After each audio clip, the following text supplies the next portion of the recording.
right, Denny Carter is here, Roto World Football Show, co-host with Patrick Doherty, one of my favorite guys, one of our favorite guests, one of our recurring guests. Yeah, I would say maybe our top guy. I'm trying to think of the guys who've been on multiple times. We've had like players, like Josh Allen's been on like 3.5 times. Yeah. And then Roto Pat. Right. Well, that you often talk about them in the same breath. Josh Allen. I would say most of America does. That's not me. True. I know I do. That's not me. The audience decided that those were America's two golden children. Same salary too, by the way. Same salary. Well, no, now Josh caught up. Yeah, right. Pat set the market. That's part of the no one knows. Everybody was like, why is Josh getting this bump? He wasn't expiring or anything, and it was because Roto Pat set the market. Yeah, media wouldn't talk about that, but it's true. He's got shadow banned. What are you more of a free agent guy or a draft guy this time of year? Like, what are you watching when it's like 2 p.m. on a Thursday? Do you watch any draft film, or are you trying to figure out what teams are getting better? Because I kind of think everybody's one or the other. I've become more of a draft guy in the past couple of years, but I used to be like, the draft. I'm all about free agency this time of year. What gets you hot this time of year? Free agency. I was actually assigned the rolling free agency analysis article on NBC Sports website. So I've been grinding every single move. I know everything about all of it. I'm all set. This is amazing. I'm so glad you're a free agency aficionado. This is great. Yeah. What's been the biggest surprise doing that? Like, was there a guy who signed, you're like, and then you looked into it and you're like, holy crap, this is pretty good. Sort of. Here's what I would say. Adam Thielen. I know he just went back to the Panthers or whatever, but yeah. Okay, I have a stat, and I actually am like sheepish about reading it on air because it just seems impossible. But no receiver last year had a higher EPA per target than Adam Thielen. What? In the NFL? In the only Mark Andrews and George Kittle had higher EPAs per target. And I don't understand how that's possible. He ran hot. Let's just be clear. He was only targeted on 20% of his routes, which is not strong. But man, Thielen was an EPA machine last year. I'll tell you who I didn't know until you just said that, but I'll tell you who was impressed by the EPA stat is the San Francisco 49ers, because they've based their entire franchise now on George Kittle's EPA per target. They have. And it's all built. The plane is built out of George Kittle's EPA per target. Well, everybody in that offense just makes the EPA machine go burr, right? I mean, Jimmy Garoppolo did for a while. We forget. I know. Jimmy Garoppolo was like, I'm pumped to play with Devontae Adams. He said that yesterday. Has anyone asked Devontae Adams about that? Yeah, we remember that. All right, here's what we're going to do. We're going to do who can win the Super Bowl after free agency. Can your team win the Super Bowl? Broadly speaking, the answer is no. Just law of averages, the answer is no. But there are some teams that can. Sure. I'm going to do a caveat here, which is I did this exercise a couple of times in different phases last year. I did one right before the season. I did one kind of around now. I did not, in the spring one, think that the Philadelphia Eagles were capable of winning the Super Bowl. Yeah. And the reason I thought that was because I thought Nick Sirianni was a bad coach, and I thought he was going to get fired. Now, I sort of believe that the Philadelphia Eagles also felt this way. Yes. Right? Like, I kind of felt that, like, maybe I was incorrect, but maybe they were incorrect as well. They went into a meeting. I'm not going to relitigate it, but like they went into this meeting at the end of the year where they're like, what's your plan to save your job? And as Jeff McClain reported, like Doug Peterson went into the same meeting a few years earlier and lost his job in the meeting. So it was a complete coin toss. They had sounded out Bill Belichick. And so all of this happens. And I'm like, well, they can't win the Super Bowl after that. And then they did. But maybe I'm in good company thinking that the process on my pick was sound. The process was perfect. Look, they blew a bunch of money on Saquon. How did that work out? It actually was perfect. It actually shifted the generation of running backs to a more glorious pace. It literally changed football. It did. Right. We're back to 1978 because of that signing. So what you're saying is we should award the process Super Bowl to somebody else? Yeah. I am. Joe Shane and the Giants have won the process Super Bowl. Thank you. Congratulations, Joe Shane. Well, I would say the Bears win it every year. Oh yeah.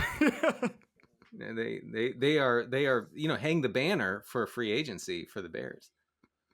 All right, we're going to go through it. All 32 teams are going to be very quick. We can't just delve into it, and there's some we have to hand wave away. I'm sorry. We will start with the aforementioned NFC East. How many teams in this division can win the Super Bowl?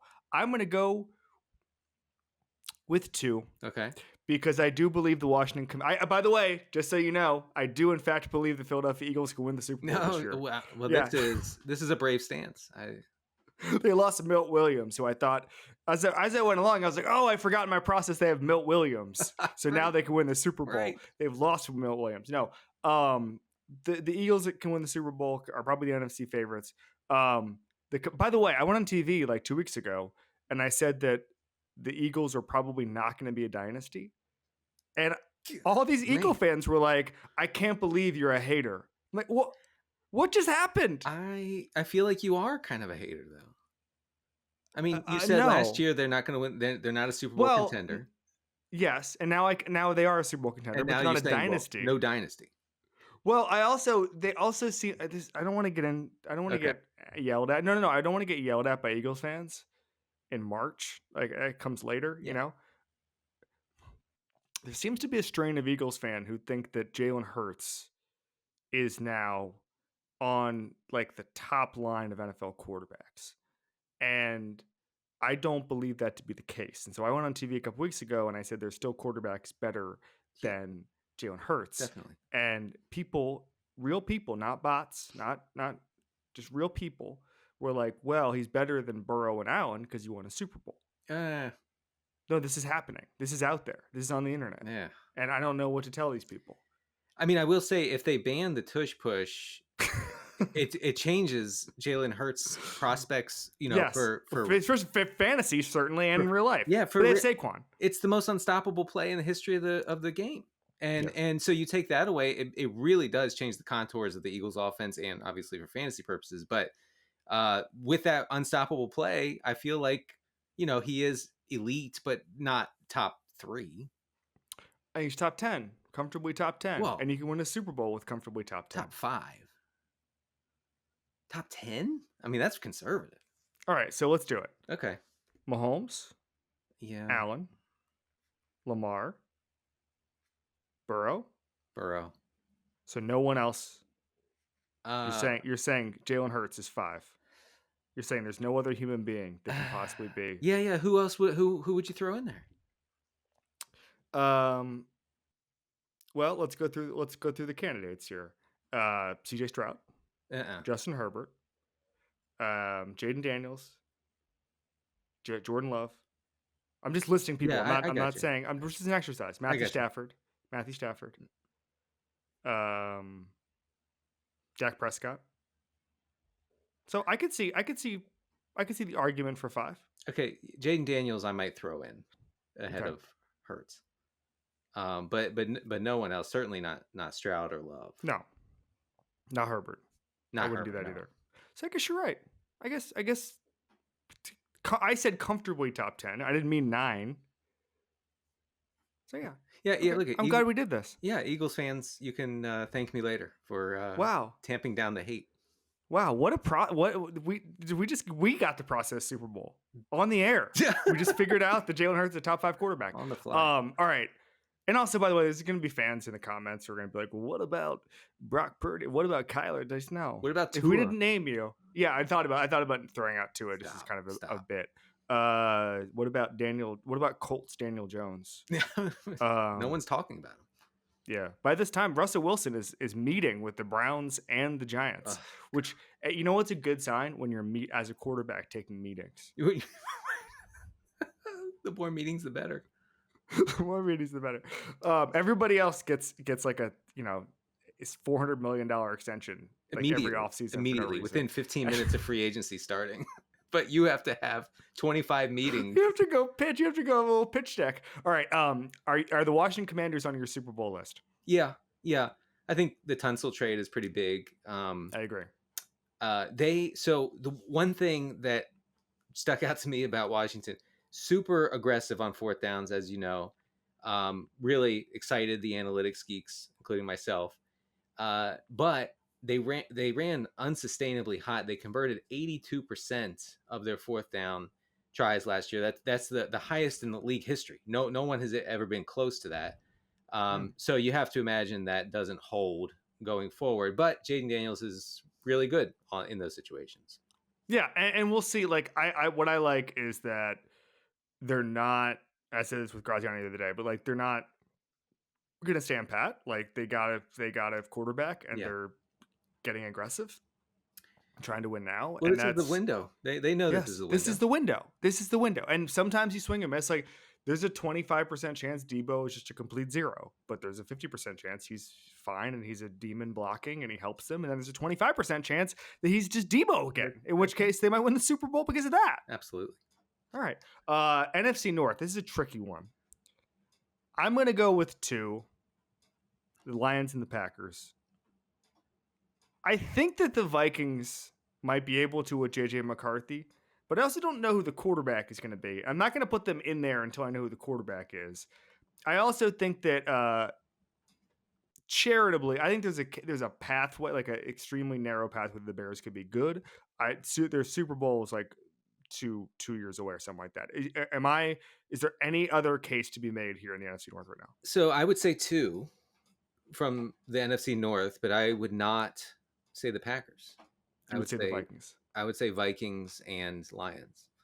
I say the Vikings because, well, first of all, it is going to be McCarthy. They spent in a way in free agency that says that it's just simply going to be McCarthy going forward. I agree with that.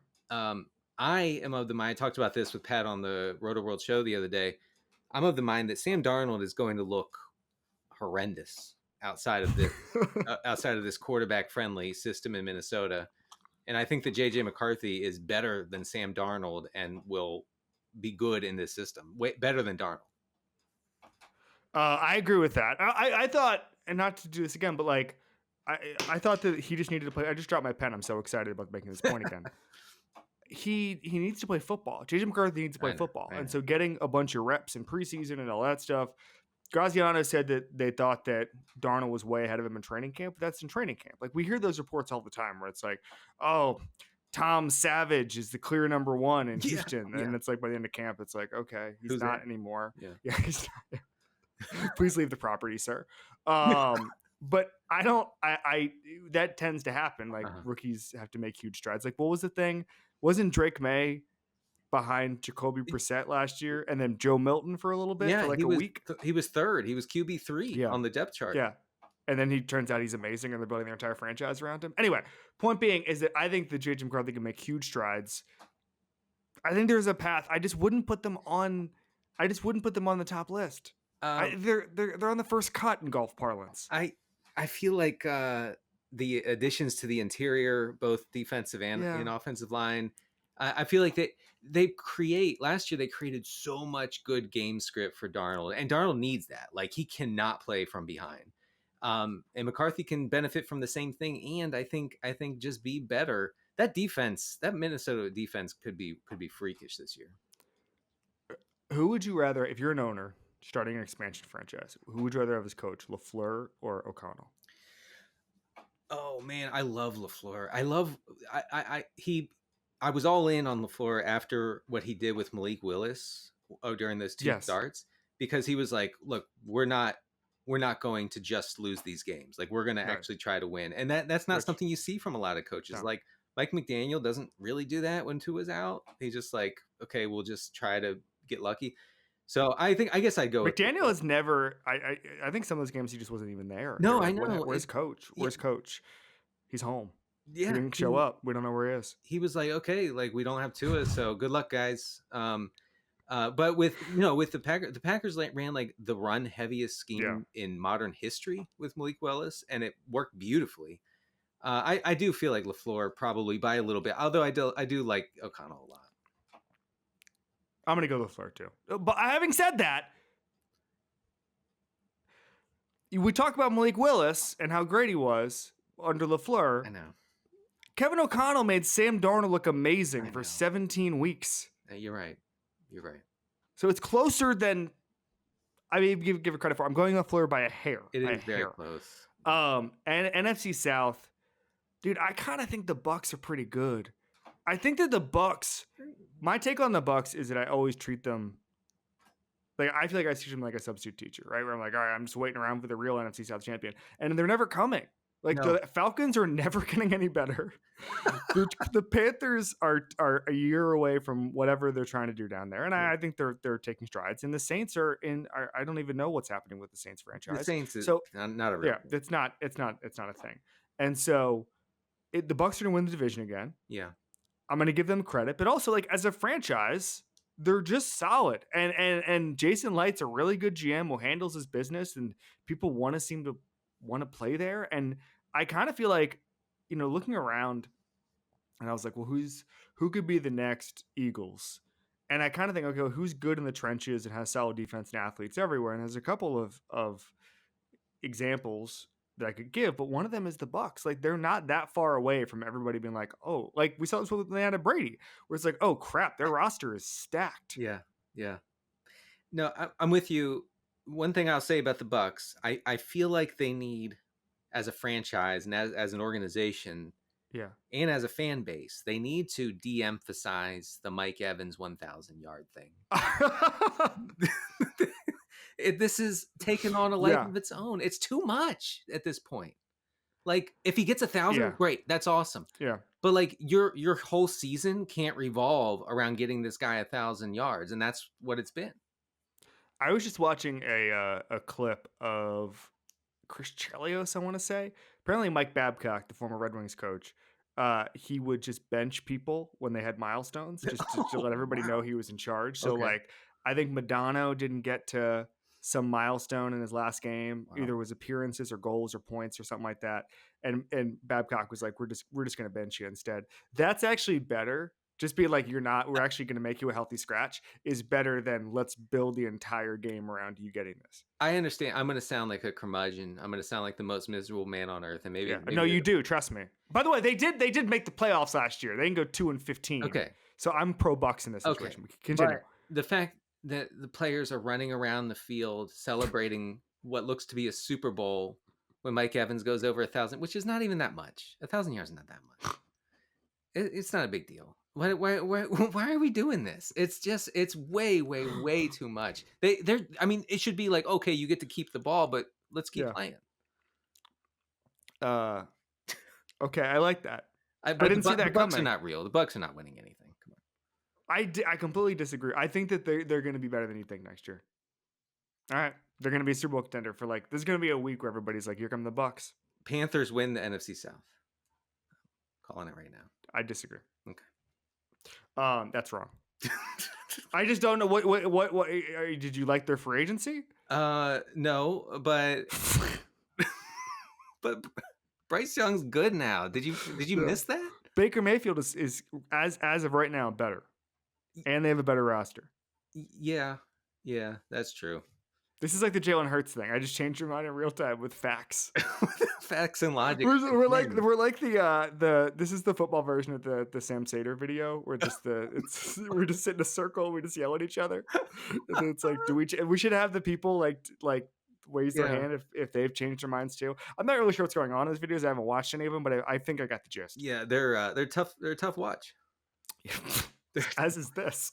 All right, NFC West. This one is going to be tough for me. I'm going to say the Rams. I'm not going to say the Niners. Mm-hmm. The Niners are not fielding a team next year. I don't know. I don't know exactly what's happening. Like, they're letting everybody go. Yeah. There's going to have to be some sort of offensive evolution because you're going to be without Debo and out Juice. And I'm not saying those guys are setting the world on fire and worth $1 trillion, but I just don't. You're going to shift towards being a Brock Purdy-centric franchise when that's never been the case. I do think signing Mac Jones is decently funny. I kind of imagine Mac Jones or Kyle and Mac like Clive Owen and Inside Man, where it's like, I can't draft you right now, but I'm going to put into place a series of events for the next 5 years. It's going to lead you to me on a 2-year manageable contract. He finally got his man in Mac Jones. You know, Trey Lance is fuming. Trey Lance, by the way, still a free agent. I saw a report yesterday. He's waiting for a starting job or something. Oh. Can we get that? How would the Cowboys were like, well, he deserves a chance to look for a starting job. What are we doing? What are we doing in the NFL? In the NFL, I don't know what anybody saw. They Cooper Rush started ahead of him. I'm not being funny. No, but I know you never have been. I just want to be clear, not funny. Yeah. I think Trey Lance's best path right now is the XFL. Is to start in the XFL. I would like just playing. You mean? Yeah, just playing football. I mean, just showing something, just being able to get on the field and show something. Well, he just doesn't play. He played one game. He played like 9 games in like his last 2 years in college. Right. Yeah, and then he didn't play in the Niners. Him and Anthony Richardson never play. At least I saw Anthony Richardson play college football like at a high level for 2 years. And he had that. What was the Manning? Was it the Manning passing academy where he threw the ball 90 yards in the air? I saw that. I mean, that's cool. You know, he has a big arm, but I don't know about the rest. All right. So, are you just one team in the NFC West? Yeah. I wanted to say Adams and Nakua, top 3 wide receiver combo. Maybe, probably. Eagles have better. Yeah, and then the Bengals. The Bengals. Yep. And then maybe the Dolphins, but I don't. But the Dolphins are probably. Wow, no. Wait a second. Wait. No. I reject that. No, Waddle is not good, and Tyreek is washed. So, top 3. Devontae Adams, unfortunately, there's a real baby out with the bathwater situation there, where he's just been in some really bad situations. So I think people assume he's washed. He's not washed. No, he's not washed. No, he's very good. He's a 1,000-yard guy. He's a Mike Evans 1,000-yard, like 10,066 yards every single year. But they're not going to throw a parade for him when he does it. Yeah, because he keeps going to teams where the fan base hates the team. Maybe in LA. Maybe they'll do it. Maybe they'll do it. Anything. I'm just gonna throw this out there. So the Seahawks, no way. Oh, any Cardinals optimism? I actually wrote about the Cardinals as a team that underperformed offensively. Like they really moved the ball, but just never cashed in. I would say a little optimism, but Kyler has completely plateaued as a quarterback, and I think you know that. I think it may have been Rotopat. Somebody recently said like he's just been really good since his first year at Oklahoma, and that's it. Like nothing has happened since. He's just been that guy. There hasn't been like, unlocked Kyler. It's like, nope, he's just been really good, and that's it. There's just been no extra gear. No, and so if you're waiting, if the Cardinals are waiting on that, I don't think it's coming. I mean, when would it come? This is going to be his 6th year, 7th year, or something. I mean, come on. AFC. We're gonna switch gears. Yeah. One team in the AFC East. It's the Buffalo Bills. Yeah. Who's gonna fit? We don't even need to go into that. This thing. Who's gonna finish second in the AFC East as it stands right now? Okay. I'll go with the Jets. I'm gonna go with the Patriots. I'm a Fields guy. I think the Patriots are gonna finish second. Now I'm talking like 7-10. Yeah, right. No, not. I mean, there's still going to be a doormat for the Bills. I think the Patriots. Mike Vrabel sees a bad roster and is like, "Here we go. This is it. This is my thing." So I worry about the Patriots doing the thing that the Bears and Giants have done for like 30 or 40 years, which is just trying to repeat the glory years. Yeah. It feels like that's what they're trying to do. Although, I mean, with the Bears and Giants, it was like they're just trying to like repeat a very small window, whereas the Patriots, they're trying to repeat a 25-year run, or 20-year run. At least. The Bears are like, we got to have a strong defense because the city of Chicago is tough. It's just the worst. The city of Chicago is tough. Got to stop that. You got to, when they say we're playing Bears football, I say you got to stop playing Bears. Yeah, stop playing Bears. Well, that was always the thing. I love Rex Ryan, but he used to be like, we're going to play like Jets. Are you sure? No, right. Don't do it. Are you sure we're going to play like Jets? Play like anything else. Play like a Chief.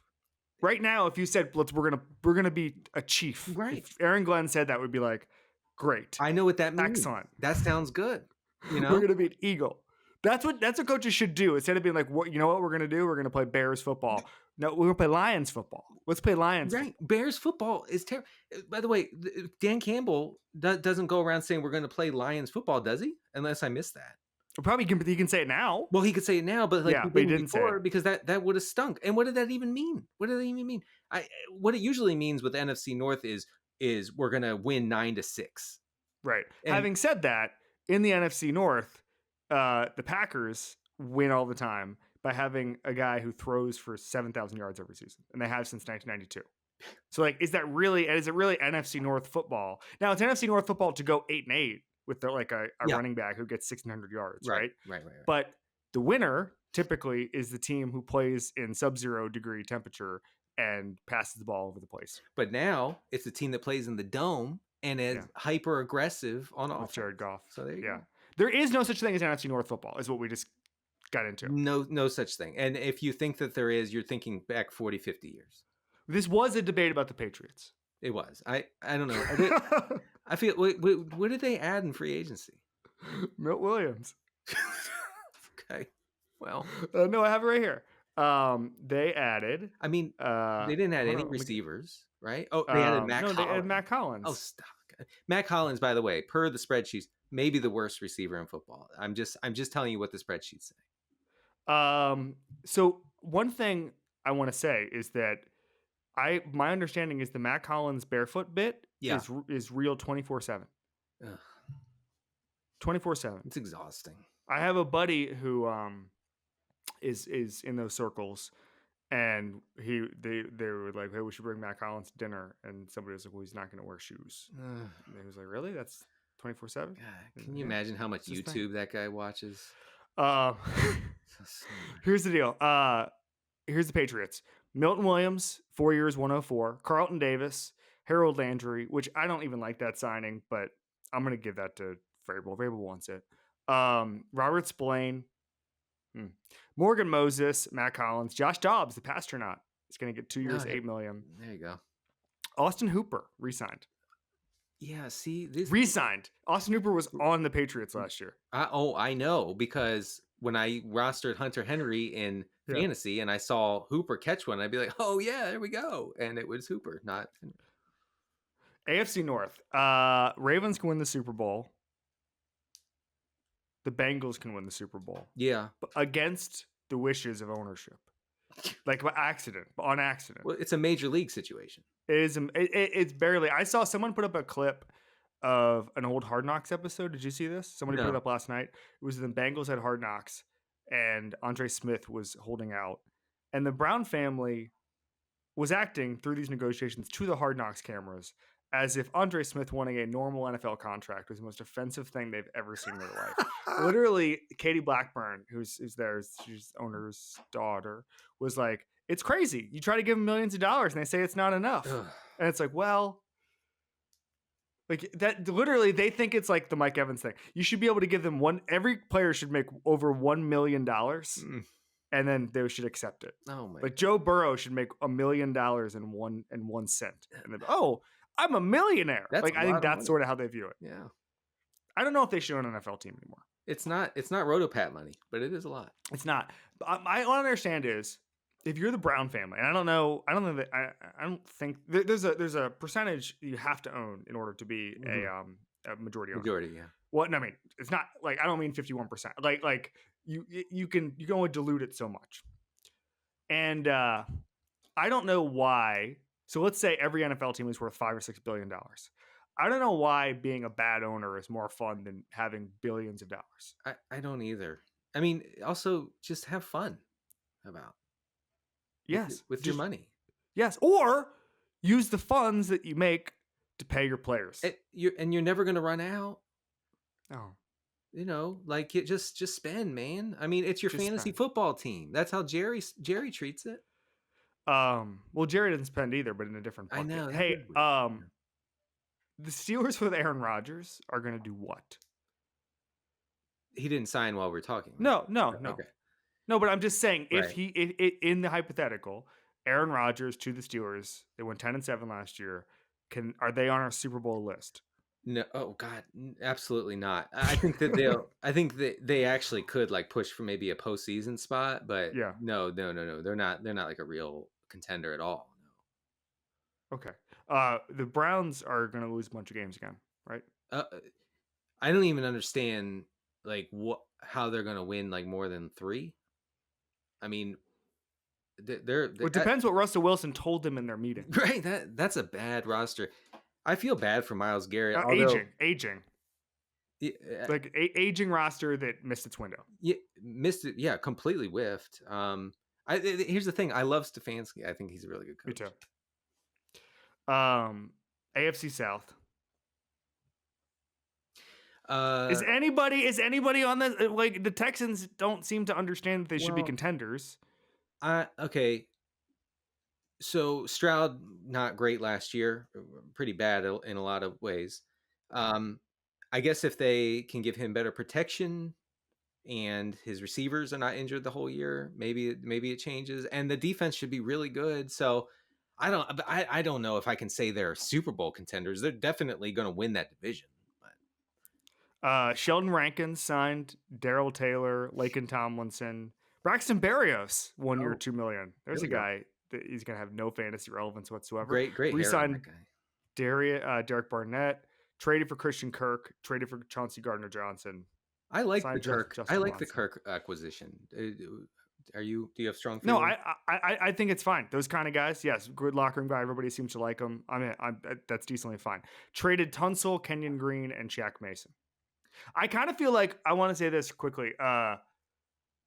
When the Eagles want your offensive lineman, that means Jeff Stoutland wanted him. In which case, it's kind of like when Billy Beane wanted one of your guys. Like you hang up the phone and you figure out what they saw in him, then just make it work. Yeah. So I actually think Kirk is like a better Tank Dell. Ooh.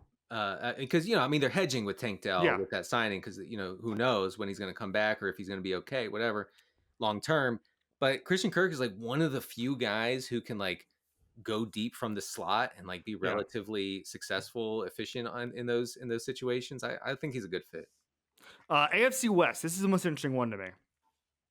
So you don't think the Chiefs can win the Super Bowl? So let's get it out of the way. Absolutely. Well, they lost it, didn't they? They lost it.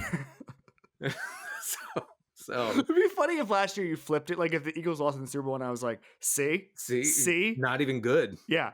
The Chiefs can win. Yeah. Can the Chargers? It's hard for me to forget that playoff game from Herbert because like it goes down as like one of the worst quarterback performances ever. And I can't see past that right now, so I'm going to say no. But he's not one of the worst quarterbacks ever. Like so here's what they did. They signed Dante Jackson, Najee Harris, Benjamin St. Juste. That's not necessarily an upgrade. Re-signed Khalil Mack. Re-signed Tier Tart. Re-signed Denzel Perriman, Miami guy. Yeah. Extended Elijah Molden, Bradley Bozeman. Still need help on the line, I think. Obviously released Joey Bosa and Gus Edwards. I think in theory they have the bones. I'm putting this in the maybe pile. It's the only team I'm doing this with. They have the bones of a Super Bowl contender. They just need to do like 2 more things. Yeah, and also they went like really pass heavy in the second half of last season, which was really strange and not something that you expect from a Roman Harbaugh offense. But I feel like if they lean on Herbert, I don't know if he can carry them. I don't know if he's that guy. I think he is. Yeah. I think there's so many examples of guys who are not that guy until they become that guy. Yeah. Like I don't think it's wired into anybody. You just play well and you have protection and you have good receivers. He makes like 2 to 3 throws per game where you're like, that's not possible. Yeah. I don't think the Raiders are capable of winning anything. I'm gonna put the Denver Broncos on the yes list. Really? Yes. I think that their offensive line is awesome. I think their defense was elite last year. Yeah. I think they had multiple Defensive Player of the Year candidates, and one who was the best defender in football last year. I think Sean Payton can get Bo Nix somewhere. Like I don't think you need much to win the AFC with obviously the AFC is incredibly deep. I'm not putting them on the top list here, but there's an easy pathway, which is that Sean Payton just gets Bo Nix 10% better than he was last year. The defense gets a little bit better. The line does its job. Like, I'm seeing the vision. The Eagles model, like, that is the Broncos are kind of that 2 years prior. What they've got now. I can get with that. I have been a Bo Nix guy and been shouted down on the Roto World Football Show several times before it, but I stood strong. I'm a Bo Nix guy because I just know who he is. He has an identity, and he's not going to become Jaden Daniels anytime soon. No. But he's something good can happen. And Sean Payton, and I was wrong by this too. Like, we were all very dismissive of like Sean Payton loving a quarterback. Like, oh, what an idiot! Oh, really? One of the best offensive coaches of all time liked a quarterback. Right. What a dumbass! Right. Like the whole thing where he was like saying he was goading a team. Was it the Vikings in this thing, whatever it was? Yeah. He was like playing mind games, and everybody was like, "Hey, smart guy, you ended up with Bo Nix." Well, Sean Payton does know ball. He knows ball. On the defensive side, real quick, I have a stat. Yes. Only the Eagles allowed a lower success rate than the Broncos defense last year, so they're legit. Did you just come around on Broncos Super Bowl? I may have. Yes, I did. Bang! All right. Thank you, buddy. All right, thank you.